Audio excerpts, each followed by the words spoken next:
The Transition of Juan Romero by H.P. Lovecraft.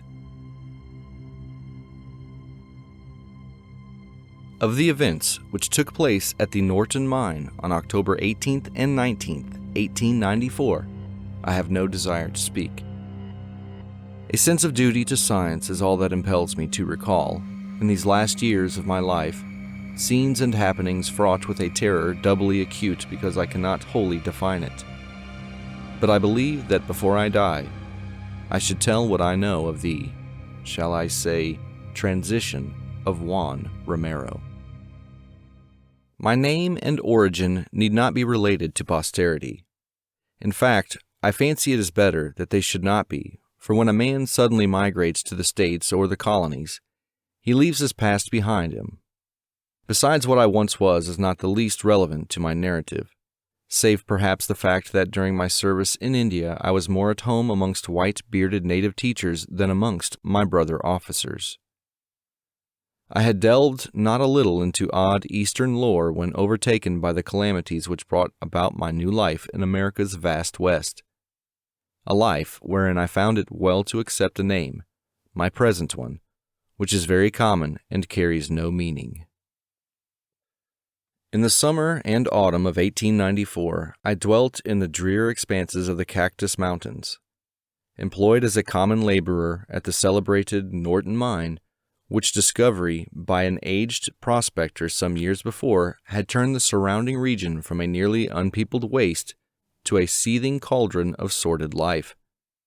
A cavern of gold, lying deep below a mountain lake, had enriched its venerable finder beyond his wildest dreams, and now formed the seat of extensive tunneling operations on the part of the corporation to which it had finally been sold. Additional grottos had been found, and the yield of yellow metal was exceedingly great, so that a mighty and heterogeneous army of miners toiled day and night in the numerous passages and rock hollows. The superintendent, a Mr. Arthur, often discussed the singularity of the local geological formations, speculating on the probable extent of the chain of caves and estimating the future of the titanic mining enterprise. He considered the auriferous cavities the result of the action of water, and believed the last of them would soon be opened. It was not long after my arrival and employment that Juan Romero came to the Norton mine. One of a large herd of unkempt Mexicans, attracted thither from the neighboring country, he at first commanded attention only because of his features, which, though plainly of the Red Indian type, were yet remarkable for their light color and refined conformation, being vastly unlike those of the average greaser or Paiute of the locality. It is curious that, although he differed so widely from the mass of Hispanicized and tribal Indians, Romero gave not the least impression of Caucasian blood.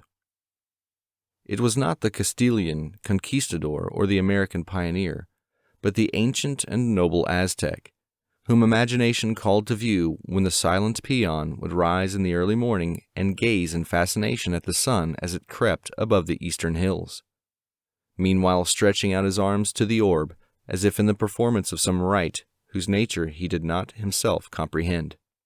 But save for his face, Romero was not in any way suggestive of nobility.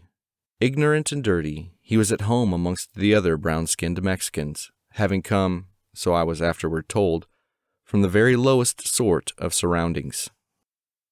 He had been found as a child in a crude mountain hut, the only survivor of an epidemic which had stalked lethally by. Near the hut, close to a rather unusual rock fissure, had lain two skeletons, newly picked by vultures, and presumably forming the sole remains of his parents. No one recalled their identity, and they were soon forgotten by the many. Indeed, the crumbling of the adobe hut and the closing of the rock fissure by a subsequent avalanche had helped to efface even the scene from recollection. Reared by a Mexican cattle thief who had given him his name, Juan differed little from his fellows. The attachment which Romero manifested toward me was undoubtedly commenced through the quaint and ancient Hindu ring which I wore when not engaged in active labor. Of its nature and manner of coming into my possession I cannot speak, It was my last link with a chapter of life forever closed, and I valued it highly. Soon I observed that the odd-looking Mexican was likewise interested, eyeing it with an expression that banished all suspicion of mere covetousness. Its hoary hieroglyphs seemed to stir some faint recollection in his untutored but active mind, though he could not possibly have beheld their like before. Within a few weeks after his advent, Romero was like a faithful servant to me, this notwithstanding the fact that I was myself but an ordinary miner. Our conversation was necessarily limited. He knew but a few words of English, while I found my Oxonian Spanish was something quite different from the patois of the peon of New Spain. The event which I am about to relate was unheralded by long premonitions. Though the man Romero had interested me, and though my ring had affected him peculiarly, I think that neither of us had any expectation of what was to follow when the great blast was set off.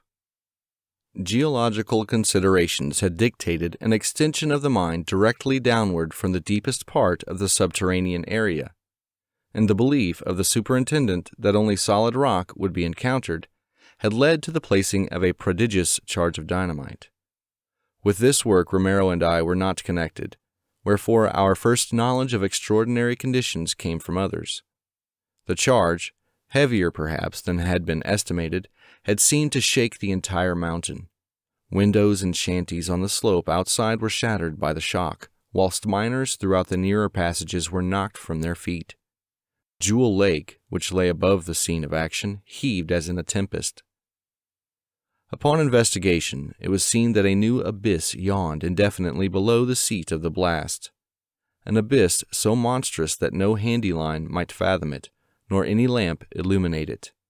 Baffled, the excavators sought a conference with the superintendent, who ordered great lengths of rope to be taken to the pit and spliced and lowered without cessation till a bottom might be discovered.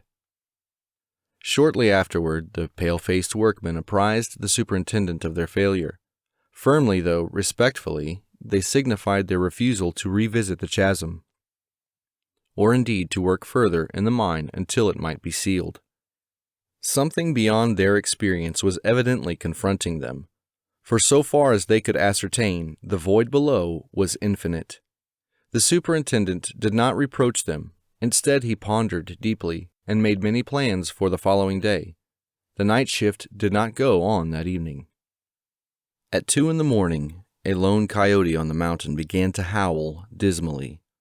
From somewhere within the works a dog barked in answer, either to the coyote or to something else. A storm was gathering around the peaks of the range, and weirdly shaped clouds scudded horribly across the blurred patch of celestial light which marked a gibbous moon's attempts to shine through many layers of cirrostratus vapors. It was Romero's voice, coming from the bunk above, that awakened me. A voice excited and tense with some vague expectation I could not understand. Madre de Dios, el sonido, ese sonido, oiga vidi. Lo oividi, señor. That sound! I listened, wondering what sound he meant. The coyote, the dog, the storm, all were audible. The last named now gaining ascendancy as the wind shrieked more and more frantically. Flashes of lightning were visible through the bunkhouse window. I questioned the nervous Mexican, repeating the sounds I had heard. El coyote? El perro? El viento? But Romero did not reply. Then he commenced whispering, as in awe. El ritmo, señor. El ritmo de la tierra. That throb down in the ground. And now I also heard and shivered, and without knowing why. Deep, deep below me was a sound, a rhythm, just as the peon had said, which though exceedingly faint, yet dominated even the dog, the coyote, and the increasing tempest. To seek to describe it were useless, for it was such that no description is possible. Perhaps it was like the pulsing of the engines far down in a great liner as sensed from the deck, yet it was not so mechanical, not so devoid of the element of life and consciousness. Of all its qualities, remoteness in the earth most impressed me. To my mind rushed fragments of a passage in Joseph Glanville which Poe has quoted with tremendous effect. The vastness, profundity, and unsearchableness of his works, which have a depth in them greater than the well of Democritus. Suddenly Romero leaped from his bunk, pausing before me to gaze at the strange ring on my hand, which glistened queerly in every flash of lightning, and then staring intently in the direction of the mine shaft. I also rose, and both stood motionless for a time, straining our ears as the uncanny rhythm seemed more and more to take on a vital quality. Then, without apparent volition, we began to move toward the door, whose rattling in the gale held a comforting suggestion of earthly reality. The chanting in the depths, for such the sound now seemed to be, grew in volume and distinctness, and we felt irresistibly urged out into the storm and thence to the gaping blackness of the shaft. We encountered no living creature, for the men of the night shift had been released from duty, and were doubtless at the Dry Gulch settlement pouring sinister rumors into the ear of some drowsy bartender. From the watchman's cabin, however, gleamed a small square of yellow light like a guardian eye. I dimly wondered how the rhythmic sound had affected the watchman, but Romero was moving more swiftly now, and I followed without pausing. As we descended the shaft, the sound beneath grew definitely composite. It struck me as horribly like a sort of oriental ceremony, with beating of drums and chanting of many voices. I have, as you are aware, been much in India. Romero and I moved without material hesitancy through drifts and down ladders, ever toward the thing that allured us, yet ever with a pitifully helpless fear and reluctance. At one time I fancied I had gone mad. This was when, on wondering how our way was lighted in the absence of lamp or candle, I realized that the ancient ring on my finger was glowing with eerie radiance, diffusing a pallid luster through the damp, heavy air around. It was without warning that Romero, after clambering down one of the many rude ladders, broke into a run and left me alone. Some new and wild note in the drumming and chanting, perceptible but slightly to me, had acted on him in startling fashion, and with a wild outcry he forged ahead unguided in the cavern's gloom. I heard his repeated shrieks before me, as he stumbled awkwardly along the level places and scrambled madly down the rickety ladders. And frightened as I was, I yet retained enough of perception to note that his speech, when articulate, was not of any sort known to me. Harsh but impressive polysyllables had replaced the customary mixture of bad Spanish and worse English, and of these only the oft-repeated cry, Huitzilopochtli, seemed in the least familiar. Later, I definitely placed that word in the works of a great historian, and shuddered when the association came to me. The climax of that awful night was composite but fairly brief, beginning just as I reached the final cavern of the journey. Out of the darkness immediately ahead burst a final shriek from the Mexican, which was joined by such a chorus of uncouth sound as I could never hear again and survive. In that moment, it seemed as if all the hidden terrors and monstrosities of earth had become articulate in an effort to overwhelm the human race. Simultaneously, the light from my ring was extinguished, and I saw a new light glimmering from lower space but a few yards ahead of me. I had arrived at the abyss, which was now redly aglow, and which had evidently swallowed up the unfortunate Romero. Advancing, I peered over the edge at the chasm which no line could fathom, and which was now a pandemonium of flickering flame and hideous uproar. At first I beheld nothing but a seething blur of luminosity, but then shapes, all infinitely distant, began to detach themselves from the confusion, and I saw. Was it Juan Romero? But God, I dare not tell you what I saw.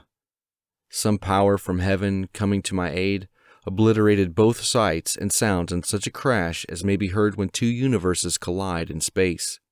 Chaos supervened, and I knew the peace of oblivion. I hardly know how to continue, since conditions so singular are involved, but I will do my best, not even trying to differentiate betwixt the real and the apparent.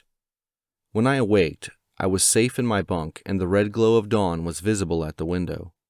Some distance away, the lifeless body of Juan Romero lay upon a table, surrounded by a group of men, including the camp doctor. The men were discussing the strange death of the Mexican as he lay asleep, a death seemingly connected in some way with the terrible bolt of lightning which had struck and shaken the mountain. No direct cause was evident, and an autopsy failed to shew any reason why Romero should not be living. Snatches of conversation indicated beyond a doubt that neither Romero nor I had left the bunkhouse during the night, that neither had been awake during the frightful storm which had passed over the Cactus Range. That storm, said men who had ventured down the mine shaft, had caused extensive caving in, and had completely closed the deep abyss which had created so much apprehension the day before. When I asked the watchman what sounds he had heard prior to the mighty thunderbolt, he mentioned a coyote, a dog, and the snarling mountain wind, nothing more. Nor do I doubt his word. Upon the resumption of work, Superintendent Arthur called on some especially dependable men to make a few investigations around the spot where the gulf had appeared. Though hardly eager, they obeyed, and a deep boring was made. Results were very curious. The roof of the void, as seen whilst it was open, was not by any means thick, yet now the drills of the investigators met what appeared to be a limitless extent of solid rock. Finding nothing else, not even gold, the superintendent abandoned his attempts. But a perplexed look occasionally steals over his countenance as he sits thinking at his desk. One other thing is curious. Shortly after waking on that morning after the storm, I noticed the unaccountable absence of my Hindu ring from my finger. I had prized it greatly, yet nevertheless felt a sensation of relief at its disappearance. If one of my fellow miners appropriated it, he must have been quite clever in disposing of his booty, for despite advertisements and a police search, the ring was never seen again. Somehow I doubt if it was stolen by mortal hands, for many strange things were taught me in India. My opinion of my whole experience varies from time to time. In broad daylight, and at most seasons, I am apt to think the greater part of it a mere dream. But sometimes in the autumn, about 2 a.m, when winds and animals howl dismally, there comes from inconceivable depths below a damnable suggestion of rhythmical throbbing, and I feel that the transition of Juan Romero was a terrible one indeed.